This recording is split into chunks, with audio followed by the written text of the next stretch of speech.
Chickpet assembly हलके से करोड़पति उम्मीदवार केजीएफ बाबू बुरी तरह हार गए। साथ ही कांग्रेस के आरवी देवराज को भी हरा दिया और बीजेपी के गरुड़ा आचार्य को 25,000 वोट हासिल करने की वजह से कामयाबी मिल गई। केजीएफ बाबू ने इंतखाबात से पहले 100 करोड़ के वादे किए थे। उन्होंने कहा था कि कई 100 करोड़ रुपए वो अपनी जाती रकम खर्च करेंगे।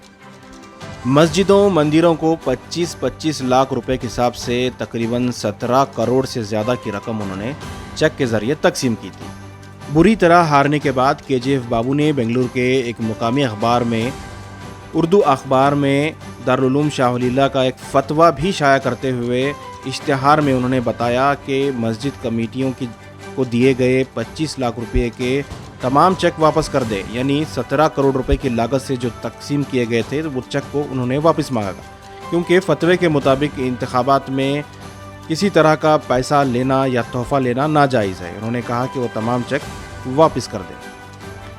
बुरी तरह हारने के बाद केजीएफ बाबू को ये पता चला कि इंतखाबात में पैसा लेना या देना गलत और नाजायज़ है, इसी वजह से वो पैसा वापस मांग रहे हैं। अब सवाल ये पैदा होता है कि क्या मस्जिद कमेटियों को ये पता नहीं था कि इंतखाबात में पैसा लेना नाजायज़ है, और अगर पैसा लिया गया है यानी चेक लिए गए हैं तो क्या एक बार कोई चंदा या खैरात मस्जिद को करते हैं तो ऐसे में क्या इन पैसों को वापस लौटाया जा सकता है? ये भी एक सवाल पैदा होता है।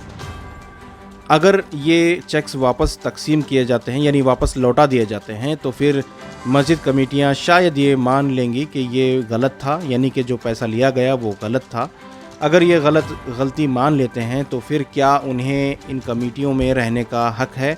ये तमाम सवालात पैदा हो रहे हैं। अब देखना होगा कि मस्जिद कमेटियां और जो इसके ज़िम्मेदार हैं किस तरह से ये चेक तकसीम करते हैं या फिर चेक को वापस लौटाने से मना करते हैं, क्योंकि किसी को एक बार खैरात करने के बाद यानी चंदा देने के बाद इसे वापस देना, ये भी इस पर भी फतवा लेने की ज़रूरत पड़ सकती है। देखना होगा कि मस्जिद कमेटियां और केजीएफ बाबू के दरमियान ये मामला कहां तक चलता है।